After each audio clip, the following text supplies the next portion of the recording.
లైఫ్‌లో ఏదైనా సాధించాలి, ఏదైనా స్టార్ట్ చేయాలి అన్నప్పుడు చాలా థింగ్స్ మైండ్‌లోకొస్తాయి. రేపటి నుండి చేద్దాంలే, నెక్స్ట్ వీక్ నుండి చేద్దాంలే, దగ్గరలో న్యూ ఇయర్ ఉంది గదా! న్యూ ఇయర్ నుండి స్టార్ట్ చేద్దాంలే అని. అన్నిటిని క్రాస్ చేసి ఫైనల్‌గా స్టార్ట్ చేసినప్పుడు చాలా డిఫికల్టీస్ అడ్డొస్తాయి. దాన్ని స్టాప్ చేయడానికి. Hundreds of reasons will come. కానీ ముందుకెళ్ళడానికి మాత్రం ఒక్కటే రీజన్ ఉంటుంది. అదేంటంటే మనం సక్సెస్ అవ్వాలి, మనం సాధించాలి అని. అదే స్టాప్ చేయడానికి చాలా రీజన్స్ ఉంటాయి.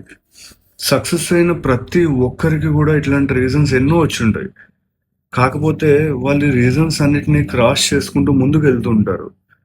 ఇక్కడ మనం ఎన్ని రీజన్స్‌ని క్రాస్ చేస్తామో మనం అంత ముందుకెళ్తున్నట్టు. అట్లా గాకుండా రీజన్స్ చెప్పి మధ్యలో స్టాప్ చేశామంటే మనం ఎప్పటికీ గోల్ రీచ్ కాలేం. సక్సెస్ అవుతామో, ఫెయిల్ అవుతామో అవన్నీ కొంతసేపు పక్కన పెడితే మన ప్రయత్నం అంటూ మనం జేయాలి గదా! అప్పుడే సక్సెసో, ఫెయిల్యూరో ఏదో ఒకటి జరుగుతుంది. మనం స్టార్టే చేయకపోతే మనం అసలు ముందుకే ఎళ్ళలేం గదా!